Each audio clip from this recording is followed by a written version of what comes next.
Merci de vous être déplacés quand même en bon nombre.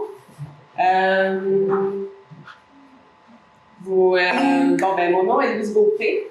Je suis coordonnatrice pour le plan climat à la MRC de la Matapédia depuis 7 mois et demi.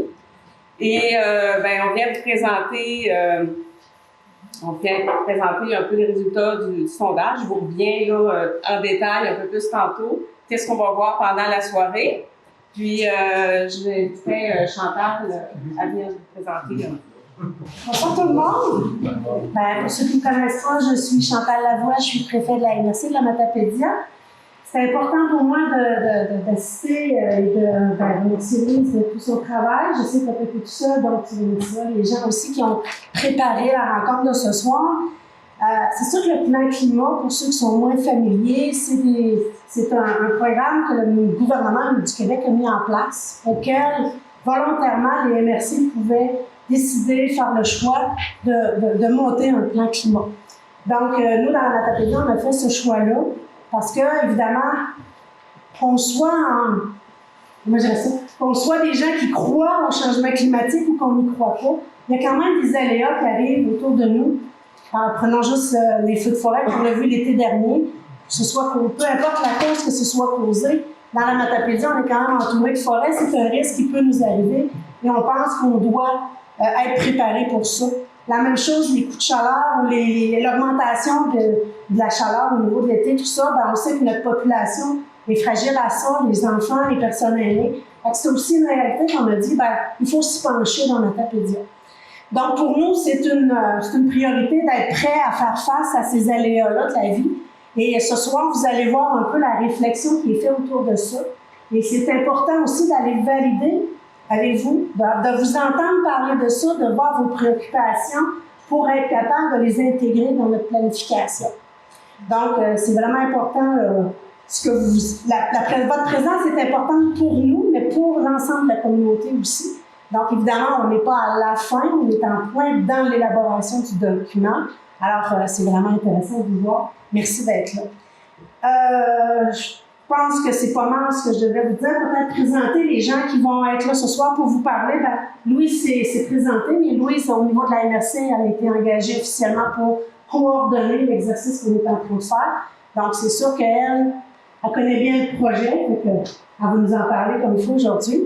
Il y a Jérôme qui est avec nous. Jérôme qui est directeur du service de génie municipal à la MRC, mais qui va nous présenter ce soir vraiment le portrait climatique qu'on a dressé dans le cadre du projet. Et on a Nancy qui vous a accueilli. Je cherchais en arrière. Nancy Bérubé, qui est conseillère en développement social à la MRC aussi, qui accompagne beaucoup, qui travaille avec lui sur le projet. Mais ce soir, elle va être notre gardienne du respect, du temps, et accompagner au niveau de l'animation. On va faire de l'animation aussi au cours du soir. Fait que, merci encore de votre présence. Puis, je pense qu'on est là pour vous écouter, donc n'ayez pas peur de partager vos préoccupations. Et évidemment, on va en tenir compte pour la suite des éléments plutôt qui vont composer notre document. Fait qu'il faut que ça nous représente tous. Il faut que ce plan-là, pour qu'il soit effectif, qu'on fasse des bons choix, il faut on pense qu'il faut avoir justement les préoccupations de tout le monde ça répond à ces besoins-là. Voilà. Bonne soirée. Merci.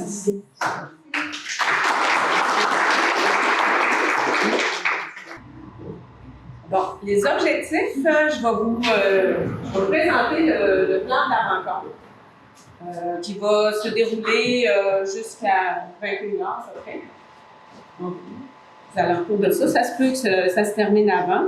Ce qu'on a, la présentation des résultats du sondage qui ont été analysés et préparés par... attendez, oui, c'est ça. Je n'étais pas sûre que vous voyiez la même chose que moi. Par Isabelle Caillé, qui est ici présente de l'UQAR, qui a fait un traitement des données qui ont été recueillies là, dans le sondage auprès de la population. Ensuite, après la présentation des résultats, il va y avoir une période de questions d'environ une dizaine de minutes.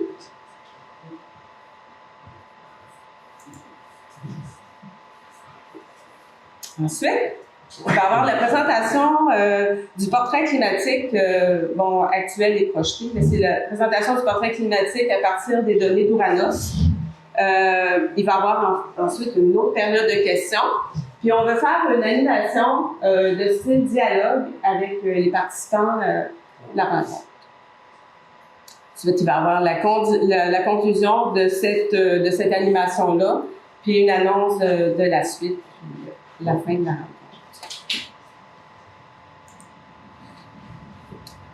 Les objectifs de cette soirée-là, c'est de comprendre la perception de la population, comme je l'ai nommé tantôt, par les résultats du sondage.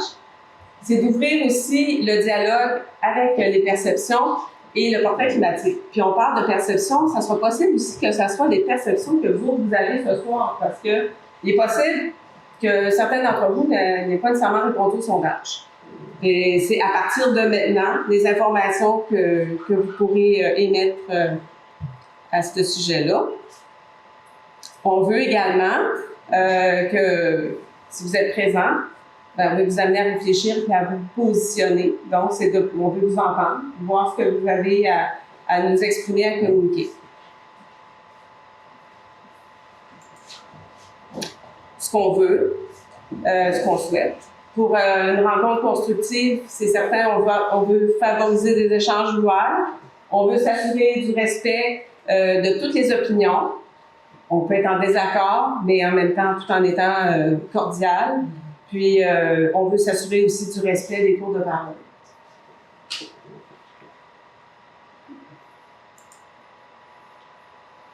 Donc, je vous mets en contexte. Ce qu'on a voulu faire, c'est qu'on a voulu présenter les résultats du sondage d'une façon peut-être un peu plus originale, on pourrait dire, à travers des personnages peu imaginés dans la Matapédia. C'est sûr que toute ressemblance avec des personnages réels, ça serait un hasard, mais si jamais vous pouvez identifier quelqu'un, ça sera libre à vous. Les personnages sont représentatifs de trois tranches d'âge. Donc, je vous présente Émile, a 20 ans, et est étudiant à l'UQAM en gestion. Donc, il est fier habitant de Cozapscal. Il se passionne pour la pêche au saumon et il a passé son enfance au chalet de son grand-père à Albertville. Ensuite, on a Sophie, qui a 30 ans. Elle vient d'acheter sa première maison à Val-d'Orient, tout près de celle de ses parents. Elle sera bientôt maman pour la première fois. En 2070, Émile aura 65 ans et Sophie en aura 75. Tous les deux auront atteint l'âge de la retraite et visiteront leurs petits-enfants les fins de semaine. Sophie passera ses étés au jardin communautaire, alors qu'Émile, il va aller prendre du bon temps au chalet à Albertville. On vous a mis la ligne de temps à partir de 2025 jusqu'à 2070. 2070, il va revenir un peu plus tard dans la présentation, mais c'est un moment charnière en deux scénarios climatiques.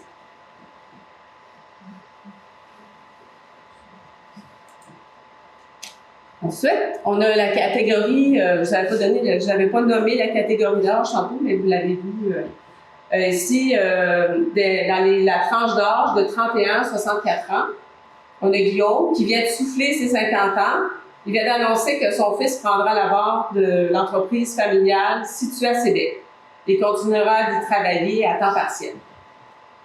Dominique a 40 ans. Elle est mère de 3 enfants et fait le taxi les fins de semaine en passant d'un aréna à un terrain de soccer.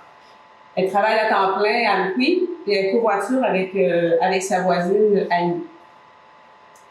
Si on se place dans le contexte de 2070, mais Guillaume va avoir 95 ans et il habite dans une maison intergénérationnelle.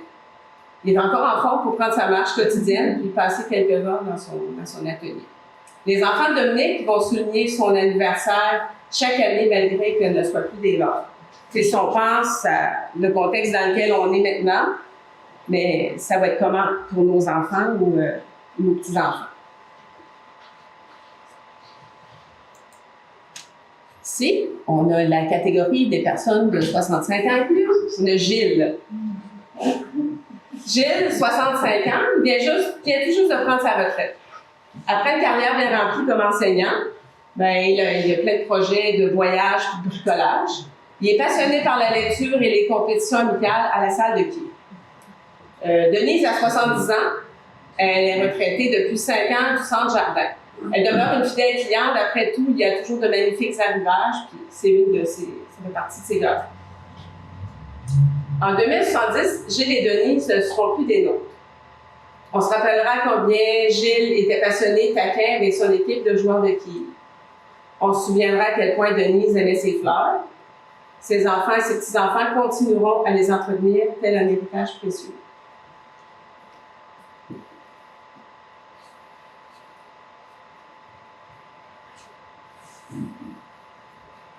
Ici, on a la carte illustre le taux de réponse en pourcentage par municipalité.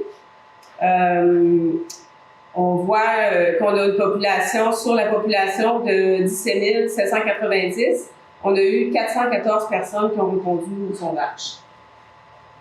Je peux vous donner, si vous voulez avoir une idée des tranches d'âge, le nombre de personnes, je peux vous transmettre, on avait les personnes ayant 30 ans et moins, 68, celles d'âgées entre 31 et 64 ans, on avait 288. Hein, c'est vraiment la population qui a été majoritaire. Puis pour les 65 ans et plus, on en a eu 62.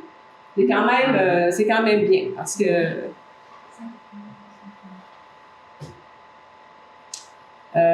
donc vous voyez là, le taux de participation. Ce qu'on peut constater, c'est que on a eu des réponses quand même, mais tu sais, dans le domaine, si on voit dans le secteur de Saint-Damas, Saint-Noël, Saint-Moïse, ben, on a quand même avec les efforts, on a eu quand même moins de répondants, selon la population.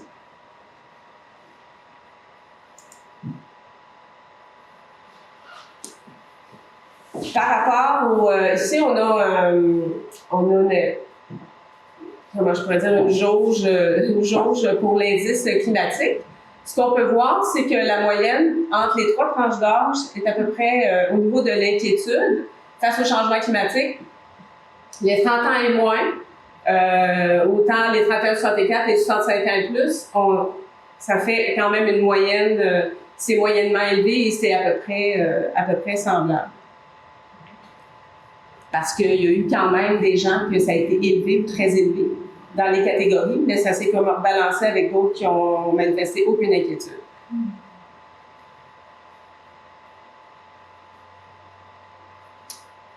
Ici, c'est quand même intéressant qu'on peut voir tout ce qui est dominant. On voit que ce qui est plus important chez les jeunes, c'est vraiment l'inquiétude pour l'avenir. Puis la dominance en bas, c'est les actions et gestes. Les 65 ans et plus sont plus dans les actions et gestes. Ensuite, si on voit qu'il y a quand même les jeunes au niveau de l'anxiété et de l'éco-anxiété par rapport au changement climatique, puis ils sont aussi quand même dans les actions et les gestes. Puis si on regarde au milieu, ben c'est les mêmes, c'est ça qui est ressorti dans les 3 tranches d'âge. Mais il y a vraiment 2 dominances qu'on peut dire c'est plus important en haut dans la tranche d'âge les plus jeunes, puis dans les 65 ans et plus. Puis là, vous voyez comment tout ce qui est plus pâle, plus petit, ben c'est quand même ce qui est ressorti, mais en moins gros selon les tranches d'âge. Ici, comme vous pouvez voir, on est dans les principales menaces climatiques perçues. Selon ce qu'on voit au niveau des feux de forêt, dans le sondage, c'est ça. Bon, est-ce que c'est parce qu'il y a eu des feux? C'est pas comment je pourrais dire, c'est pas nécessairement de quoi qui c'est une perception. Est-ce que c'est une perception qui est due à la médiatisation? Ça peut être ça aussi. Bon, dans ce qui va ressortir, mais comme vous voyez, au niveau des feux de forêt, il y a les 3. Autant au niveau de la MRC du Québec et au niveau de la planète. Parce que s'il y en a qui n'étaient pas au courant des questions du sondage, on avait quand même des questions qui s'adressaient, c'était quoi les principales menaces selon les 3 strates. Si on regarde les tempêtes hivernales, Ben oui, c'est que par rapport au monde, c'est comme si on pense au niveau mondial qu'il n'y a pas de neige. Au niveau de chaleur, c'est à peu près, c'est presque égal. Puis si on regarde au niveau de la pénurie d'eau, ben on voit que dans la perception des gens, c'est que au niveau mondial, il y a plus de risques d'avoir une pénurie d'eau.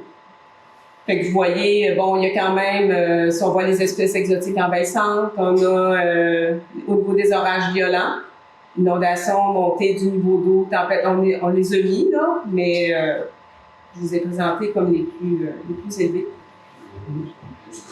Ici, les principales menaces climatiques, ce qui est ressorti encore, ben, on l'a vu tantôt, les feux de forêt. Donc, autant au niveau des jeunes, au niveau des 31, 64, 65 ans et plus, c'est vraiment encore la perception, c'est les menaces climatiques.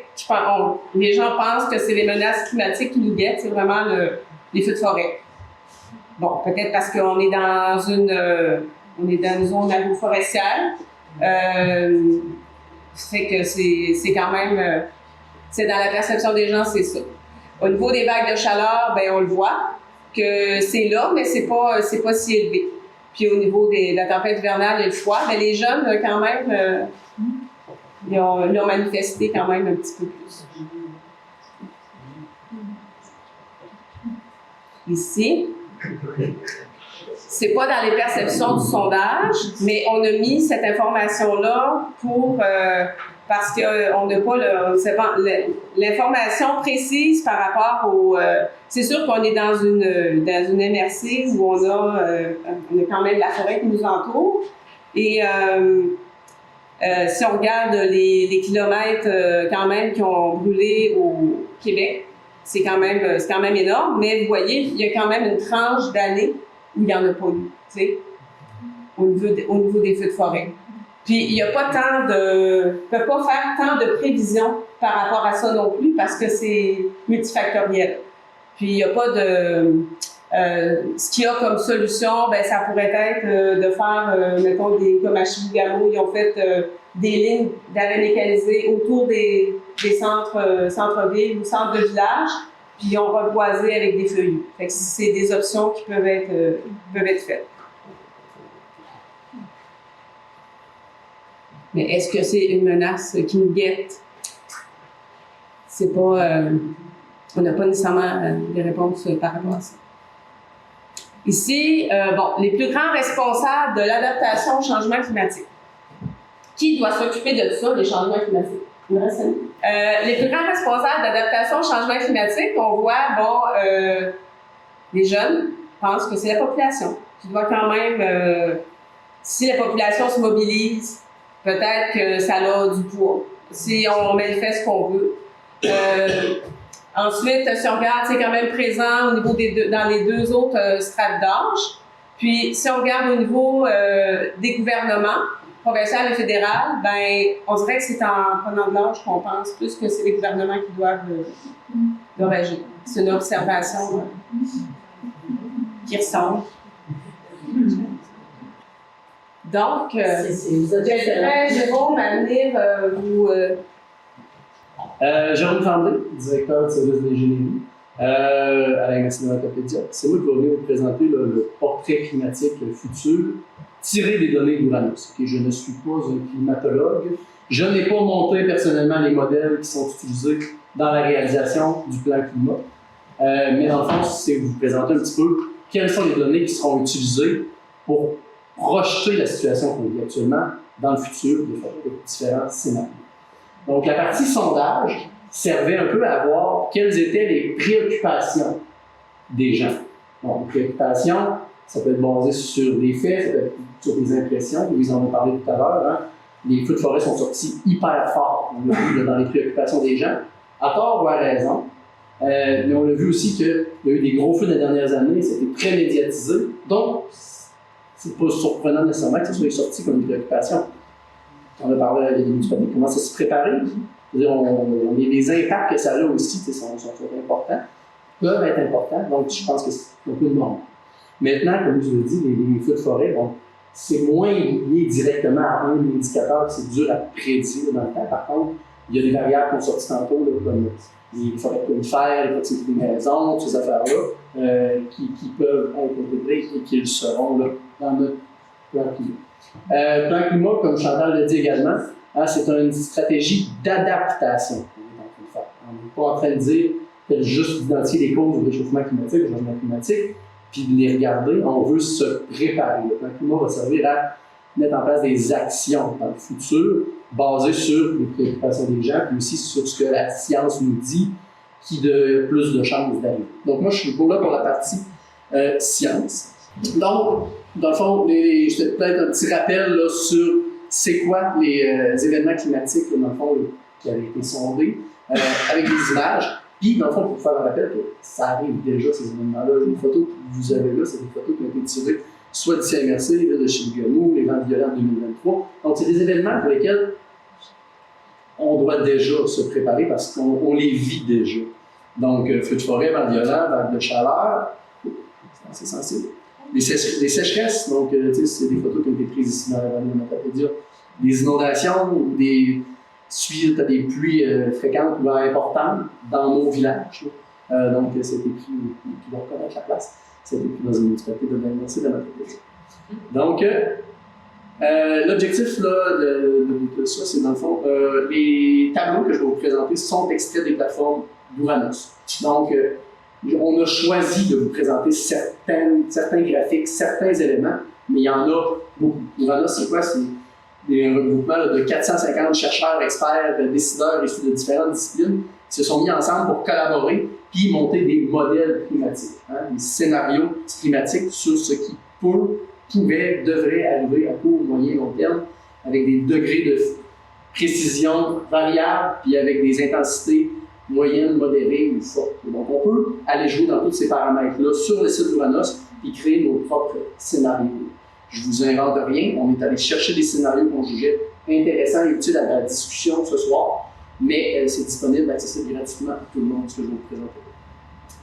Donc, rapidement, là, il y a 3 horizons temporels qui vont être utilisés dans ce que je vais vous présenter. Donc, l'horizon 91-2020, on va considérer comme étant l'horizon actuel, okay? Donc la période de référence, donc les 30 dernières années.